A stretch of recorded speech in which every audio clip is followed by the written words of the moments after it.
You're watching InTechnology, a video cast where you can get smarter about cybersecurity, sustainability, and technology.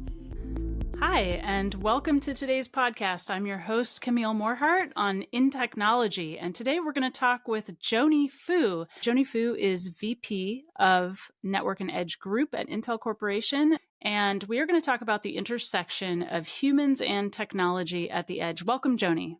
Thank you. Thank you for having me.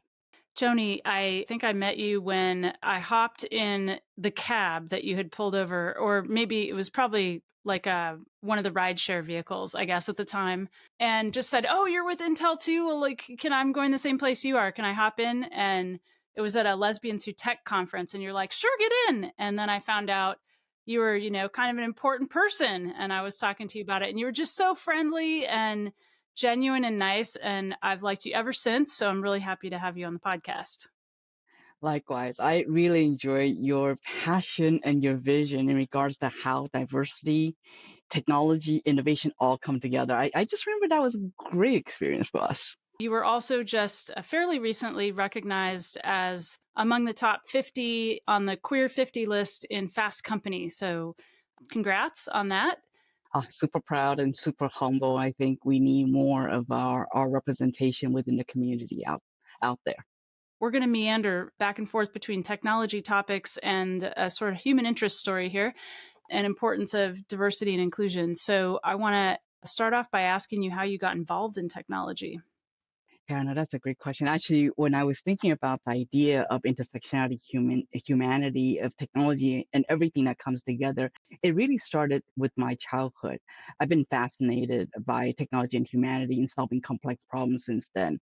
My father was the very first telecommunication engineer in Taiwan Telecom, which owns all of the phone lines in Taiwan. So if you go back in history, 1945, 1950, that was when phone line was just started to be installed in Taiwan. So he was one of the groups that was in there. He took me and showed how human voices as sound waves was translated into electrons. And then magically the electrons becomes the human voices again at the end with the copper line and then later with digital transmission. It was just so amazing. And I just thought, wow, that was so cool to see how technology and humanity come together where you're connecting people to people, even at that stage. So for college, though, I took a little away and I went to structural engineering and architecture was actually my undergrad. And it's a cross interdisciplinary learning where design and engineering intersects with psychology, society, and art form. So I was super interested in the way people interact with man-made environment and how man-made environment is actually influencing the people's behavior. So then how did I get to Intel? Well, after I got my graduate degree, I joined Intel first as a construction program manager to build the world's most complicated factories, which it's called fabrication plants or fabs, as we call it at Intel, that manufacture the most advanced technology by literally lining up electrons to move, process, store, and communicate data on circuits that's thinner than human hair. So then when I finished that first project of installing the ultra pure water system in the New Mexico factory, Fab 11X, I became very curious to learn more about semiconductor manufacturing. And I went back to school and took courses in electrical engineering, industrial engineering, manufacturing engineering. And I coupled that with structural engineering and material science background from my architecture studies. And that became a foundational intersectionality of technology and humanity to drive emerging technologies of the future to advance human interests. So it's just been an amazing journey, and it is about intersectionality. So how long have you been at Intel, did you say? 23 years.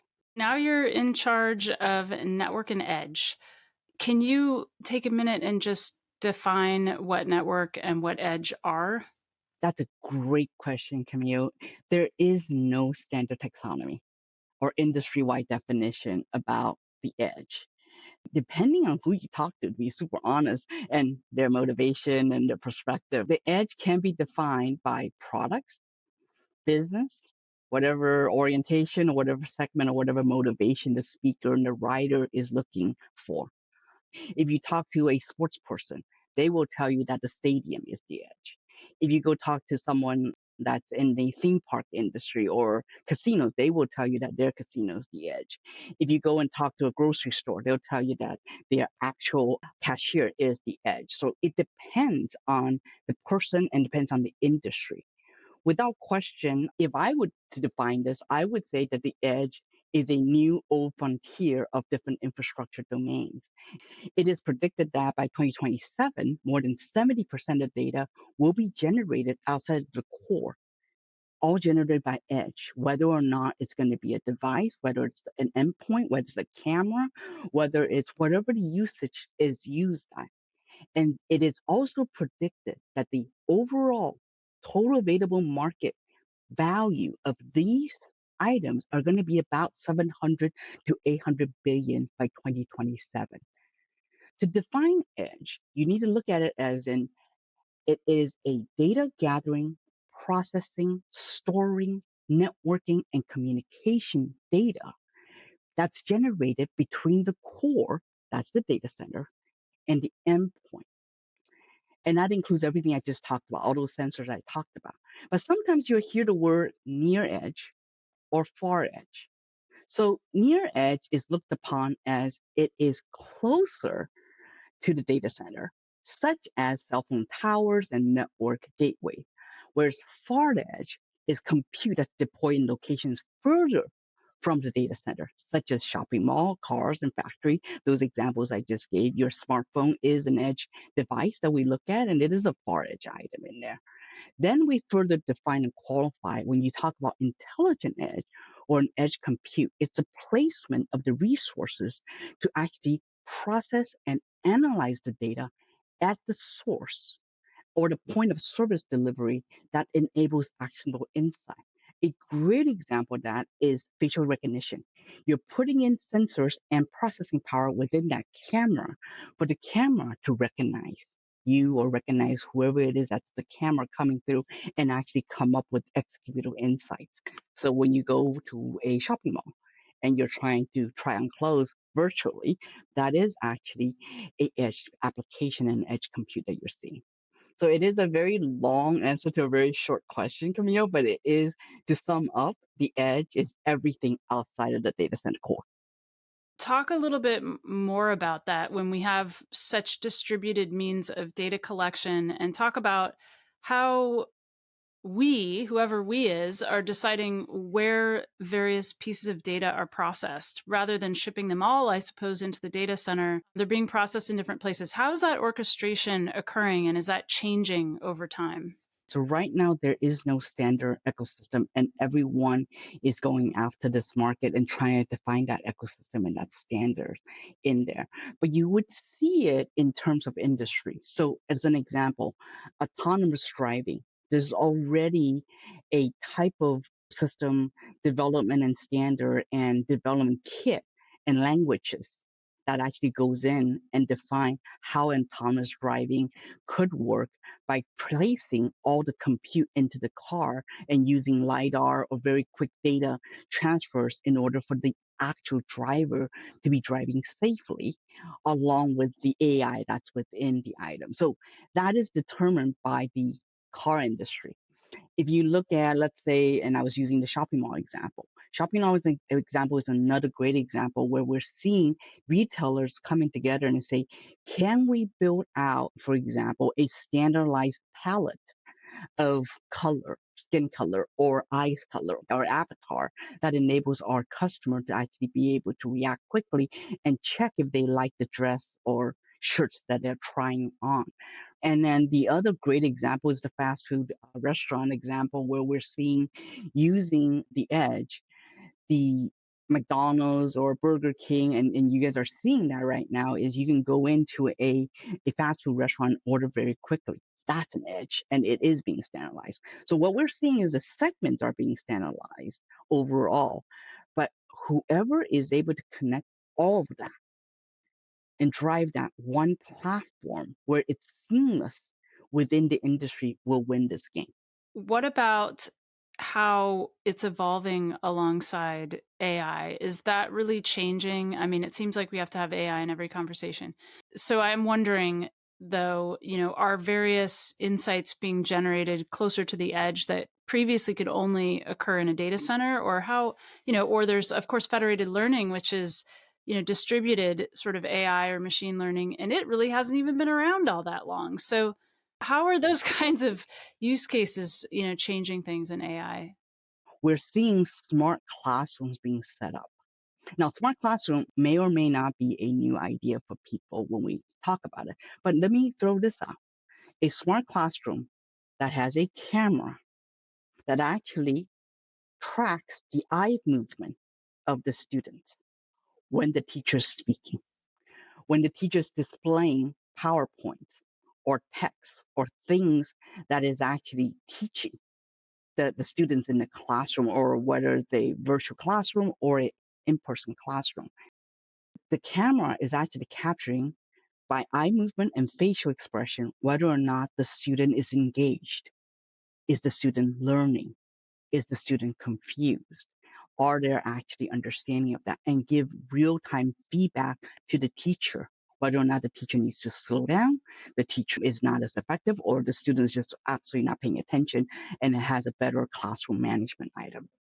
If we use that as an example, you can see how AI actually enables the edge compute, and the edge compute enables the AI use case in that way.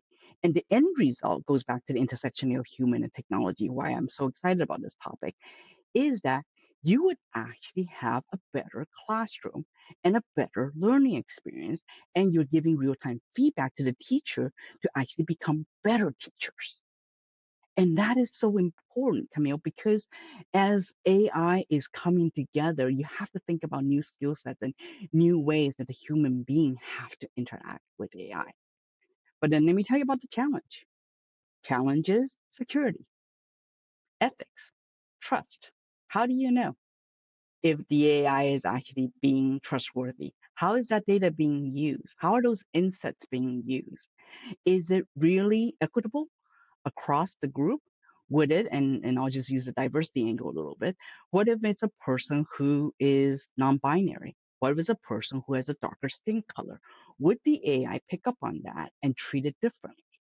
We all know that standardized testing actually doesn't work well with inner city kids. We know that. That's been study after study of that.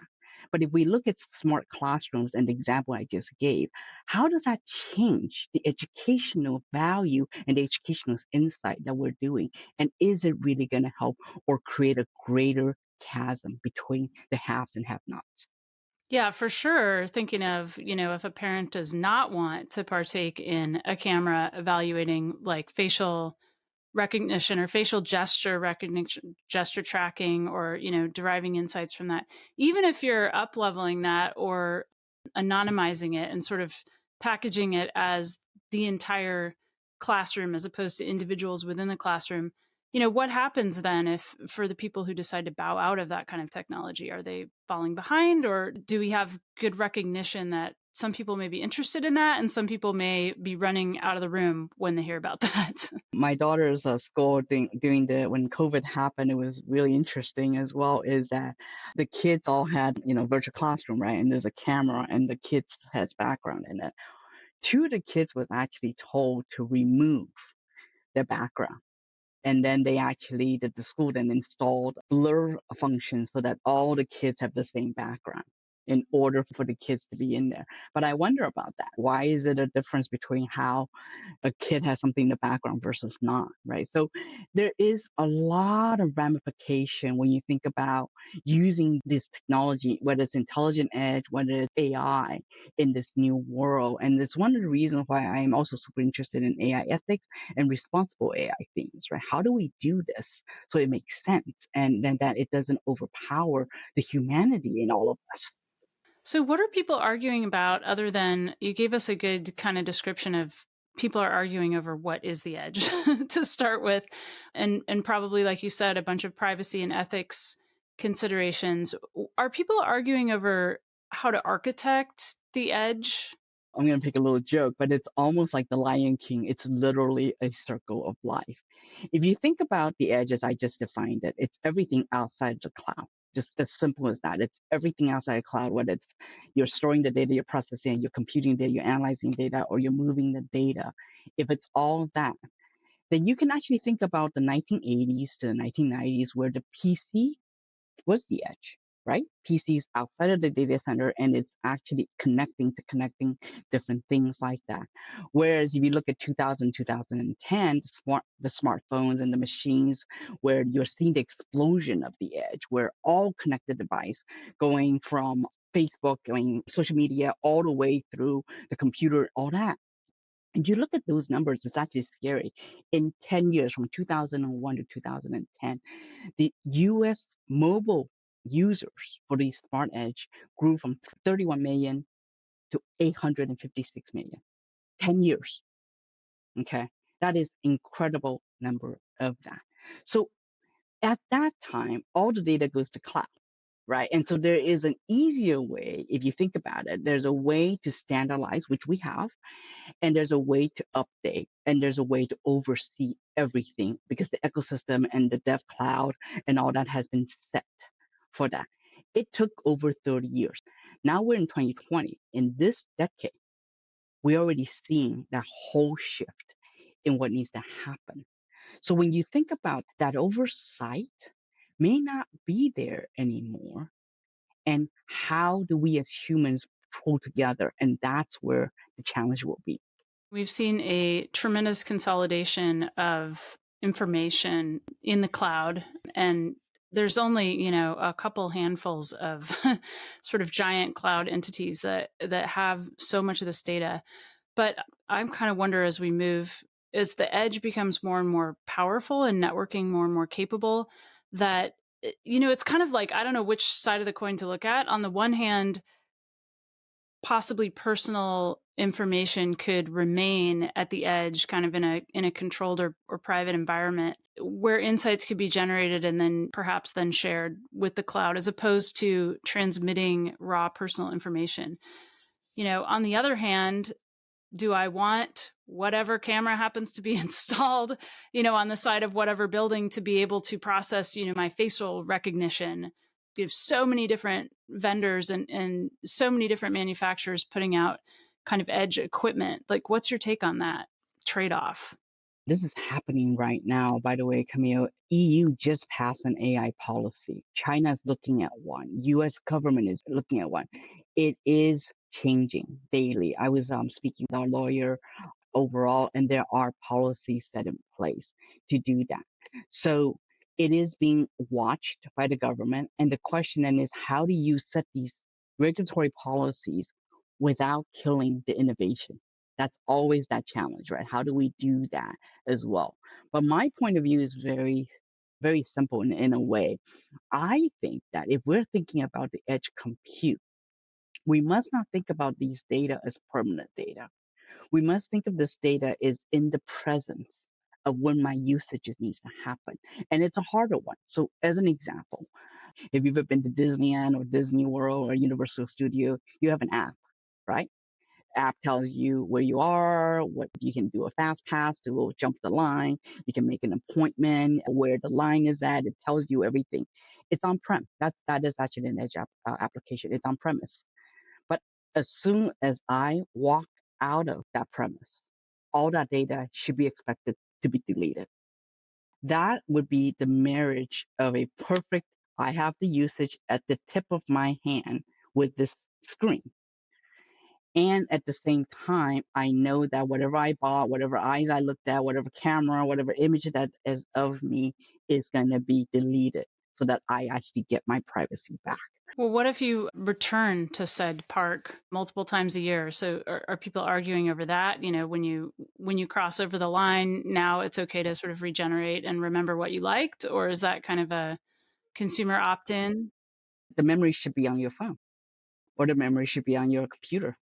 What would you personally kind of worry about as the edge is being sort of orchestrated and networked? Also, should note or ask you about, all the variety of different software vendors who are putting together this kind of orchestration to decide, where to process various kinds of information. Like, what do you personally have concern over as we go forward? And I'm also going to ask you what you're personally excited about. Privacy, security, and ethics are three obviously areas that everybody's concerned about. But going back to the theme of humanity, I am concerned about our next generation. I am concerned about our future, our kids. My daughter, I talk to her all the time. There are jobs right now that doesn't exist 5 years ago. You're talking about data scientists, AI, big data, large language modelers. Those jobs did not exist in that. So with technology advancement, what kind of skill set do human beings need to have so that we can continue to grow as a human being and actually help our item? I know that my daughter doesn't need to memorize any more of the US history. I know my daughter doesn't have to go into a library and look up in the encyclopedia. She can literally type all that. She doesn't need to memorize the Pythagorean theorem. She doesn't have to memorize any of that. But then what is she learning? Is she learning just using the edge compute to actually help her to get to where she is? I don't know. If you look at where we have come as a humanity for so many years, we're solving complex problems. With generative AI, with all these AI tools, we may get lazy.